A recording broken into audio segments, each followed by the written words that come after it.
For more information regarding the local impact of the Bay Area wildfires here in Cupertino, please visit cupertino.org/2020fires. And this is your operational briefing for the CZU lightning incident. A few reminders: if you have any phones or radios in the audience, please put them on a mute setting, and please refrain from having any side conversations during the briefing. There has been no change to our incident objectives. However, line supervisors, we do ask that you review the ICS 202 with your crews when you break out, specifically the strategic objectives and the leader's intent written by our incident commander. And now for our situational update, Jeff Oates. Good morning once again. Yesterday, another very productive day throughout the fire. We made a lot of progress in a lot of areas, and we're asking that you continue to do that today. In Branch 1, the fire continues to back into the creek bottom in Loma Mar and Dearborn. Dozer line was improved around the Batano area. We're looking to tie those two pieces together today. It's holding in the Pescadero area. However, the San Vicente Creek in the Alpha Charlie Zulu Zulu break area has a little bit of heat in it, and we're developing a plan to go after that. In Branch 2, the 236 corridor has handline in and around the homes. It's starting to come together fairly well. They're connecting the dots in that area. Branch 6, putting a lot of pieces together again. We're starting to hopscotch this thing and play little games, but it's all starting to come together in a nicely formulated plan. You may hear discussion about re-energization and repopulation in a lot of different areas. We will ensure you that we'll make an announcement when that's going to happen, so all parties are aware throughout the day of the increased traffic and the possibility of power lines being energized. We had one moderate firefighter injury yesterday. I'm asking that you continue to push hard. I'm not going to use any cliches about that, but we need your help, obviously. We're understaffed, and we have a big incident to mitigate. And remember that the difference between initiative and freelancing is a radio transmission. Have a great shift. Weather, Alex Hoon.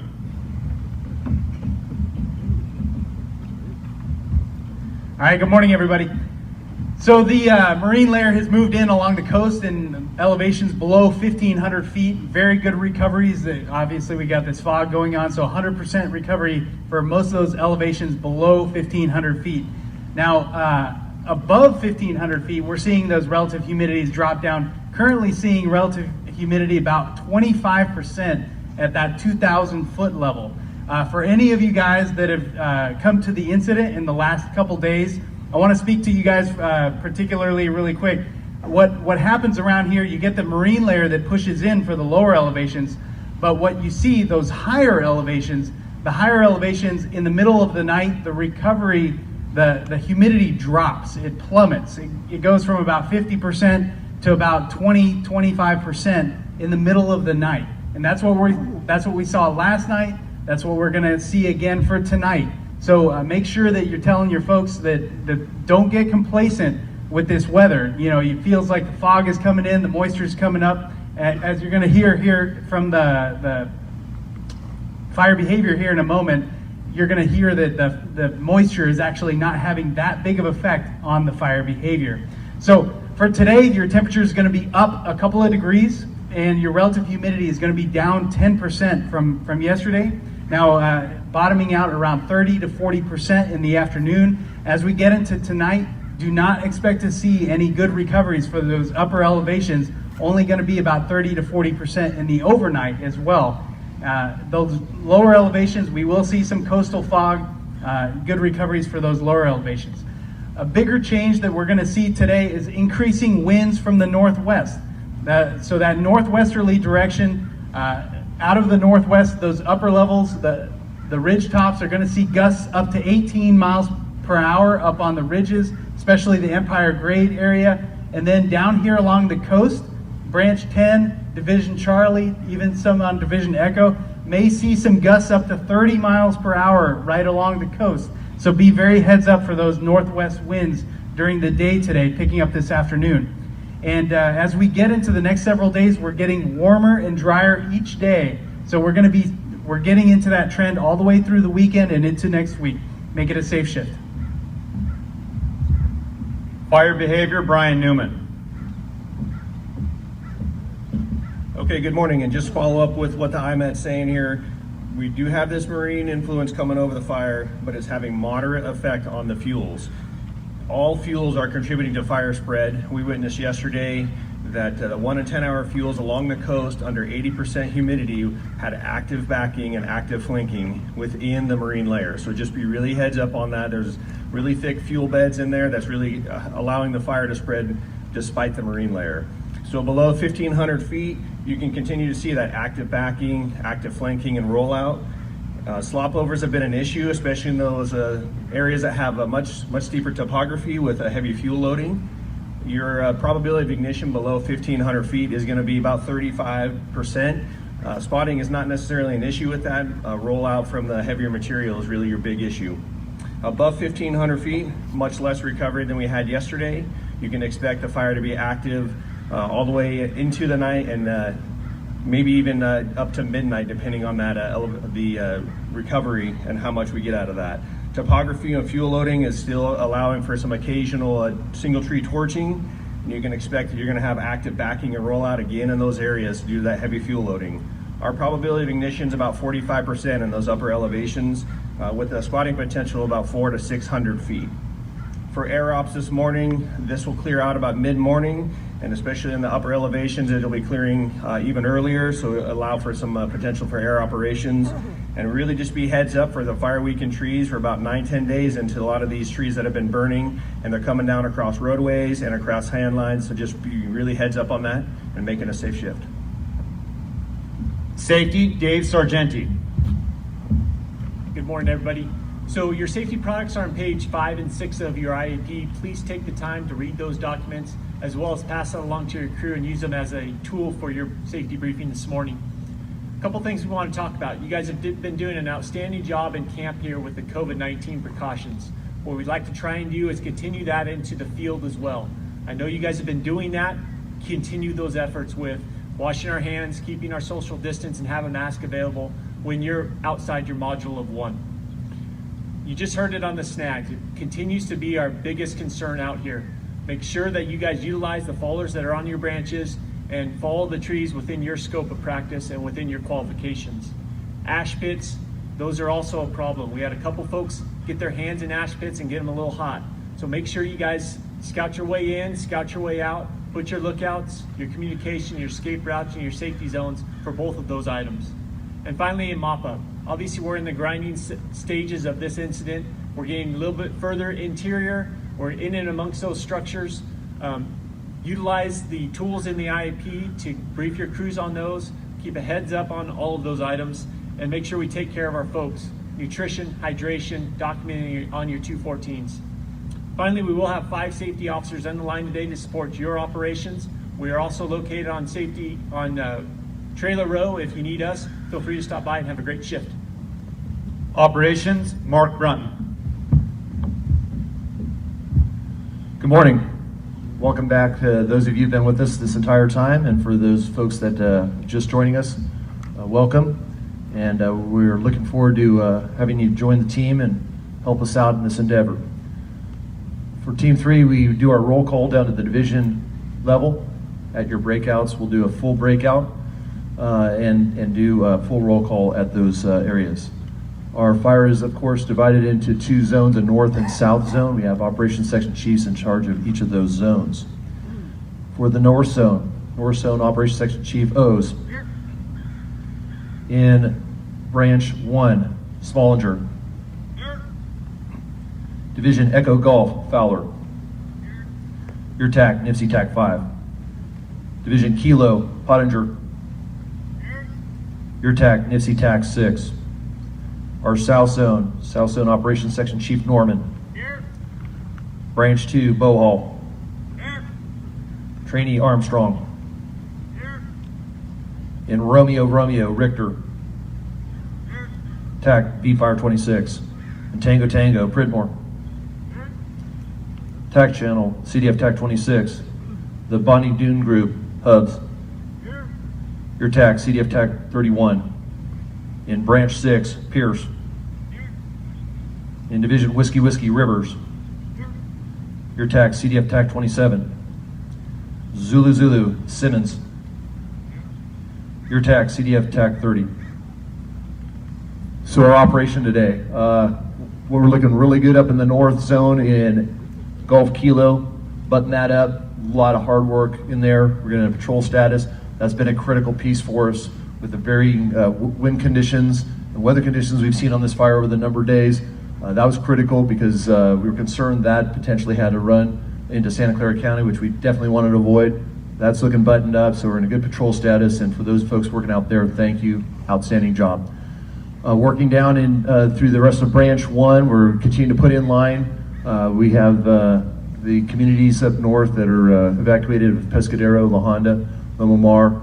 Fire, we letting it back down. This terrain, if you haven't been out there, extremely rough terrain throughout the entire fire, difficult terrain to work in, heavy fuels, all right? Fire history, well over 100 years as far as anything of this magnitude that we even are aware of. So that's some of the challenges you're facing out there if you haven't been here. Working down the coast, looking really good. You can see some of the black line on there. Continuing to work in that area around the community of Davenport. So we're working hard and rendering that safe, making good progress there. South end of the fire, big concern for the community of Santa Cruz and the UC campus. We've a number of days ago put in a line between Highway 1 and Highway 9, and then as a secondary, primary right up against the line, did a small burn operation there a number of days ago. That's holding, that's doing very well, and we feel very confident about the protection of those communities. Highway 9 corridor, that's been our challenge, okay? A lot of hard work going in there to put in control lines throughout among those various communities. Again, steep terrain, difficult terrain. We've had limited resources to do that, okay? A lot of hand crew area, a lot of crew work, and we've employed dozers where we can. We've employed the hand crews the best we can.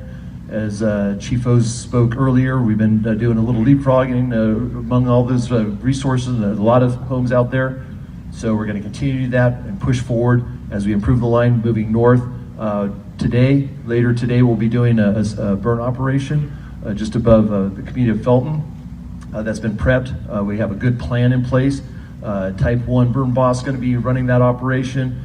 I think we're going to have a lot of good success, worked with IMED and FBAN. So what that's going to do is that's going to put a nice, good, solid line around that community, and we're going to continue to work north, continue that process as the conditions allow us to. Community of Bonnie Doon, a lot of work in there, a lot of scattered homes, been a lot of destruction in there, so we're continuing our work within that, continuing our Mop-Up processes, rendering that area safe, bringing in the infrastructure repairs so that eventually we can repopulate. We have a road group that is working to start opening up those interior roads, as well as Highway 236, so that we can get deeper in, get our damage inspections done, get the Mop-Up done, and then get our infrastructure completed. So all that is happening at once, okay? A full process ongoing. I want to thank our brothers and sisters in law enforcement. Outstanding job in keeping you and us safe. The Bonnie Doon area, we had a lot of shenanigans going on there a number of days. Our law enforcement partners took care of that issue. Went up there yesterday, it was a ghost town. That's what we wanted to see, so you folks were safe, you had no distractions, and they really took care of business. So when you see them, thank them. Other than that, a lot of good hard work that's been done, a lot of hard work ahead of us. And I want you to work and play safe and work hard and be safe as champions. Air Operations, Matt Stanford. Good morning. The solid work that you're out there doing with the helicopters is paying off. Please keep it up. Today when we get the air tankers and the air attack up there, watch out for, once the retard starts coming down, watch out for the loosened trees and the slippery ground.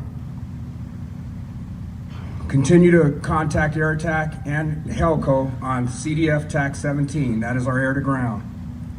By noon today, we'll have 8 water dropping helicopters, 2 fully staffed Helcos, 2 recon ships, and we have National Guard 841 that is parked at Metal Arc Helibase. So please allow for reflex time if you have a medical emergency and follow the medical plan. Make sound decisions today. Thank you. Communications, Kyle Johnson. Good morning. I find today's 205 on page 22 and 23. It is a 2-page for north and south. When you held communications, we're We're known as Czu Communications, so please identify CZU because there's other lightning fires out there and there's getting to be possibly some confusion out there. So Czu Communications. We're using CDF Command 2, tone 9, 10, 11, 12, and 13. A lot of tones out there, so when you're out there trying to hit a repeater, to chunk your radio, make sure you're getting that kickback. And once you find that channel that works with the kickback, you're hitting the tone, announce what tone you're on so whoever you're hailing knows how to hail you back. For those of you that haven't been here, cloning this morning is set up kind of northwest of the feeding area. Please come over there and get clone, and if you had any repairs dropped off yesterday, pick those up. Again, with all those tones out there, use a human repeater if you have to. Get somebody up on top of the ridge to relay that information for you. Have a safe shift. Medical, Tim Sullivan.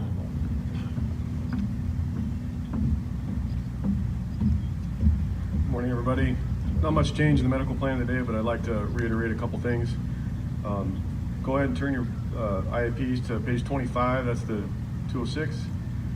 In the left, on the bottom left, that's the procedures for running an incident. And in the bottom right, it's what we need. We had an incident yesterday that went pretty well, but I'd like to reiterate, just familiar yourself with that bottom half of the IAP, or the 206. And then behind me to the right is the med tent. For any supplies or medical needs or minor injuries, you can go to the med tent. Have a good shift. Information, Dan Olson.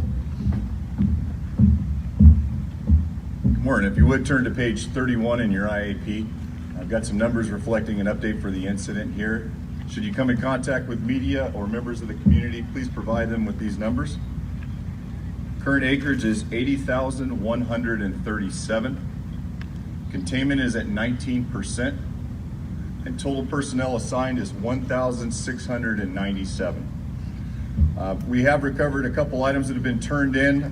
We got a couple steno pads, various sunglasses, and a uniform badge. If you're missing those items, please visit us at the information shop, which is the senior center, green building, as you're walking down the road on the left-hand side. And lastly, at the top of the page, incident information and media line numbers are there and readily available. If you don't feel comfortable doing an interview, please give us a call and direct them to our way. That's how our shop stays employed. If you do an interview, please continue to be professional, representing this team, the CZU unit, and the fire services as a whole in a professional manner. Thank you. Finance, Roger Rains.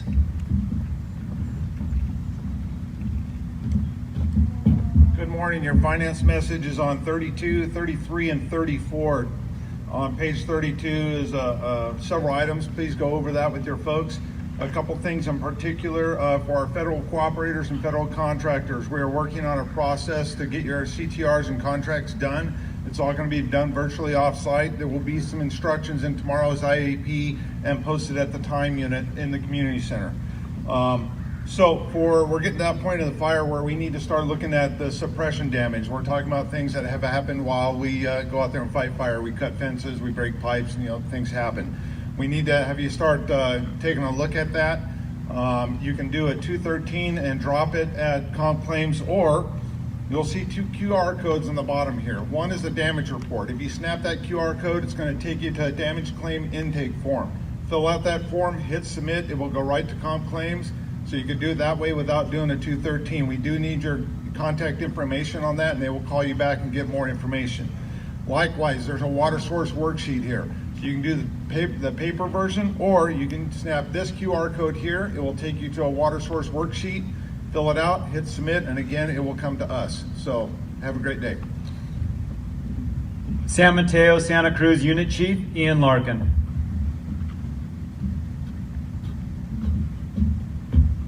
Good morning. I just want to say it's a pleasant surprise every day to see more and more resources showing up to the fire and having the seats here briefing, filling up. There's some really, really good work going out there that you guys are putting in order to get control of this fire. I just want to reemphasize some of the key points here is you guys are in very, very steep terrain with timber on it that's been burning for 11 days now. So I can't stress enough, keep your head on a swivel. Situational awareness is key. Make sure you got your escape routes in place. We don't want anybody to get injured on this fire. Our injuries are very low at this point, and we want to keep them there. So I just want to say a big thank you to our cooperating agencies. as well as our law partners. This has been a tremendous cooperative effort. The multidiscipline interaction that's going on here is paramount. It's one of the best interactions I've seen on any fire that I've been in my 32 years in the fire service. So with that, you guys go out there, keep putting that productive work in, and be safe. Thanks. All right, a few reminders. If you're a resource listed in the IAP, please report to your breakout immediately after briefing. That'll be outside the briefing area on the opposite end of the stage, and those breakout areas have been posted by your division. If you do not see yourself in the IAP, you're an unassigned resource. Exit to my right out of the briefing area there and line up by one of these posts by your resource kind, and we'll get you an assignment. For our meeting schedule, we'll have a cooperators meeting right here at the briefing stage at 1000 hours. There will be a planning meeting right here at the briefing stage at 1700 hours, and your next operational briefing will be right here at 0700 hours tomorrow morning. Now with your Unified Incident Commander, Billy C. Over the last several days, there's been a lot of productive work that's occurred on this incident to get it in the state that we're in today. Today will be a key day to start turning the corner, start securing that Highway 9 corridor. You need to work extremely hard in there, going from point to point behind the structures, securing that off. You heard about a firing operation later this afternoon and this evening. When the conditions are right, when the field moistures are right, that will carry the fire to maintain our perimeter control in there and secure the Scotts Valley area, the Felton area. As we continue to progress, all your unified ICs will continue to evaluate the incident objectives and make sure that we're meeting the intent to bring normalcy back to this entire area that's been impacted by this fire. Please be safe. There's a lot of unsafe areas out there on this incident, a lot of big trees that have been fire weakened, a lot of material rolling down the hill, so be cognizant of that. Watch those ash pits, dangerous situations out there for you.